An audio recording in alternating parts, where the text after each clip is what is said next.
was an absolute blast. But I want to give us our last little kind of overtake. So, Swolder, pass it to you first, and then we'll go to Gator Dave on the spring game. Yeah, I mean, when you watch a spring game, and I said it last week, you can't. I mean, you can take away some things from a spring game, but then you kind of got to throw everything else out the window. I watched a lot of other spring games around the nation too. I mean, if you go to Florida State's game, Jordan Travis didn't look that good in the spring game, but we've seen him look good during the regular season, right? Same with Carson Beck. We don't even really know what we're going to get with him. He did just as well as Mertz. I think he had a touchdown through for like 230, 240.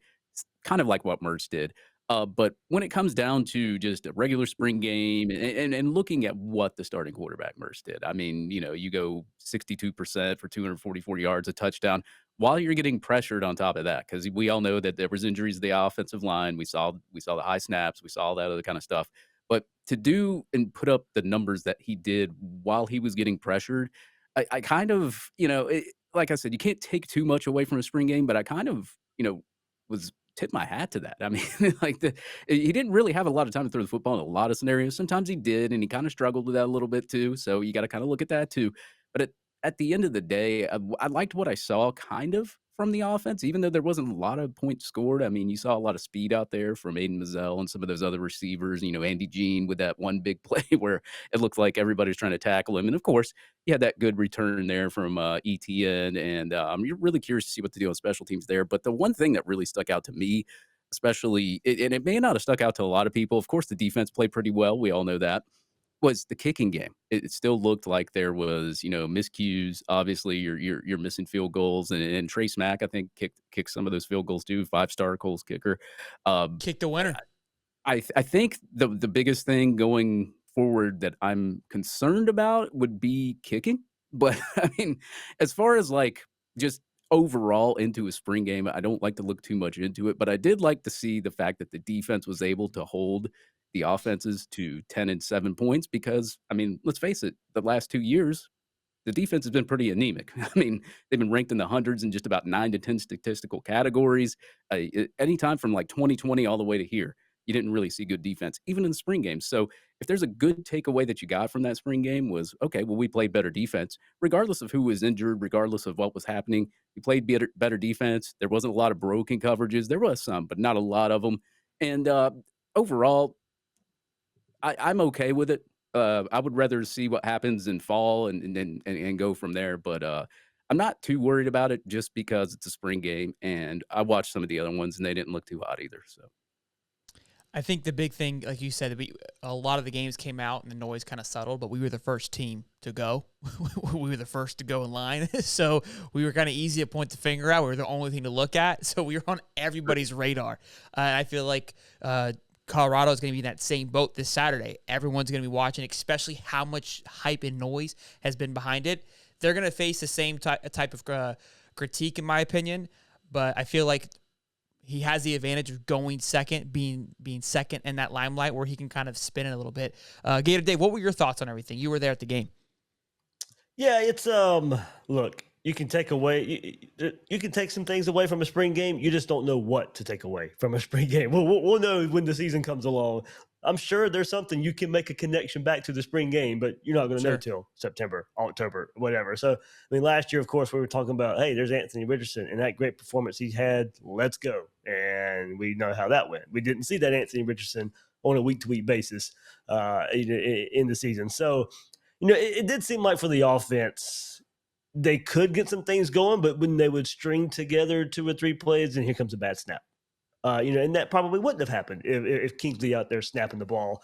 So it was really not only, did they, probably not have the best performance. It's just when they did, if they did do something good, then, they really couldn't follow it up. So it really couldn't just string together momentum was probably the biggest thing for me. Not just, it was just really hard for the momentum to get going for the offense. But also, I'm going to give some credit to Billy Napier on part of that too, for allowing Austin Armstrong to call the defense he wanted to put out there. He did not, the offensive line was struggling. Napier could have went and say, hey, we got these backups. We're having trouble snapping the ball right now. Dial it back just a bit. No, he didn't. He let Armstrong go out there and call the defense he wanted to get, and it was very confusing. They didn't blitz a whole lot. There were times they brought 5 or 6, but they were bringing four a lot. And these simulated pressures and creepers, you didn't know which four. You didn't know which four were coming. So it was more confusion for the offensive line instead of just Florida bringing 5 guys and just outnumbering an offensive line. So I'm going to give credit to Billy Armstrong also for just kind of, or Billy Napier towards Austin Armstrong for just letting him go out there and do his thing. And Austin, and maybe at the same time, get some confidence for this defense. As Dave alluded to, it's been 3 seasons now since we've seen this defense play with any kind of positivity, any kind of confidence that has waned in the last 3 years. So, we heard all spring long about how they were going to be hyped based off of their defensive coordinator being that way, him kind of bleeding over his attitude and his approach to this defense. And they let him sit there and do it all night long. So, it's Billy Napier being an offensive coach. I have a little more confidence in him being able to figure out some things when the season rolls around. But of what we've seen from this defense and just kind of how they've had to maybe, take it on the chin the last 3 years for one night, all right, let them go out there and have some fun a bit. Get their, get kind of the approach that Austin Armstrong wants out there, and then we'll see where it goes. So there's my 2 things to take away. Not really when they could build momentum on offense, something would just kind of shoot themselves in the foot, but also Billy Napier not calling the dogs off on defense. I think the big picture here is there's a reason why we're here talking about it, and we're not in the field calling the plays. Okay, the coaches know what they're doing, but that's a huge point of, look, I think also too, Billy probably said, hey, here's how we're going to approach this. Austin Armstrong came out there with a lot to prove, as did the defense, like you said, having a lackluster performance the last few years, and they came in and punched the offense in the mouth, and I don't think the offense was really truly expecting it to be, for defense to be that aggressive, and kind of was playing catch-up the whole time. Watching the defense play, it was actually really exciting, and it felt like they were playing LSU, how they reacted to some plays. And even after the game, when they kicked the game-winning field goal, there was a lot of animosity, good animosity, right? Just good old-fashioned competition on the field. Obviously, that clip of Austin Armstrong kind of got a little up and going a little bit of getting excited, talking smack to one of the coaches, but that was him just being fired up of like, hey, told you I was coming. Here we go. And again, I think we have to also understand, too, I heard a lot of people kind of talking. I talked to a few fans after the fact of Billy probably had a script of things he wanted to work on, right? He probably wasn't calling plays to necessarily what was in front of him, but simply, hey, here are some 8 things we need to work on. So we're going to go down our list. The defense was very reactive. And also I was thinking about, too, think about the Under Armour game and the Army game, the high school game, right? The defense always looks much, much better because defense is very reactive. They get to respond to what's happening as the offense has a lot to learn, a lot to go over, right? And so typically on those high school games, that offense isn't truly synced up just yet. But the defense always looks great because they're just reacting. They get to use their athletic ability and just dominate. That's also how it felt too, is look, the offense still has a lot to figure out. There's a lot more for them to do, where the defensive guys, yes, they're learning plays, they're learning offenses, they're learning their side of the ball, but mainly, hey, just be aggressive. Go do this, A and B. It's more simplified on the defensive side when the offense doesn't have as much underneath their belt as the other team does. Because look, we're 15 practices in. This is Graham Mertz's 15th practice as a Florida Gator. And everyone's comparing that it was really close with Miller and Mertz. How I looked at it was Mertz looked more comfortable just as general in the backfield as a quarterback, right? Obviously, you could tell the time paid off. Miller looked comfortable in the system.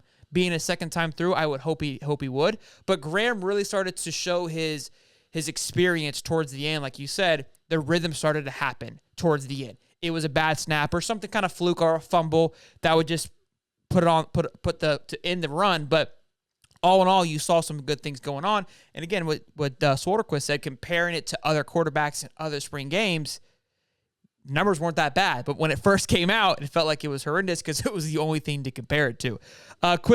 Some love here. One more on that, Shelton, too, because you were talking about offense and play calling and all of that. And I do think there's some truth to it of the vanilla playbook. Yes. And the quarterbacks were talking about it. Think about it. This defense probably also knew a lot of what this offense wanted to do. Sure. Or was going to put out there on a limited basis. So they knew, some of the routes. They knew just how far the dropbacks were going to be. They kind of knew. I'm sure Austin Armstrong knew pretty much the vanilla game plan Billy Napier was going to go out there. They could go out there and take advantage of it. That's a solid point. If you know what's going to happen. You see the answers before the test comes, so you're going to be overly aggressive. And the offense, again, they're working on certain things. They're trying to keep it in between the the mustard and the mayonnaise, that we like to call it, but in between the mayonnaise, right, on the field. So that's a good point, too. And again, I think confidence, allowing the defense to believe that, hey, we can be aggressive, we can be dominant, and giving Austin, again, the reins was very important that early on, too, to show, hey, he's excited, we're excited to have him. Here's what's happening.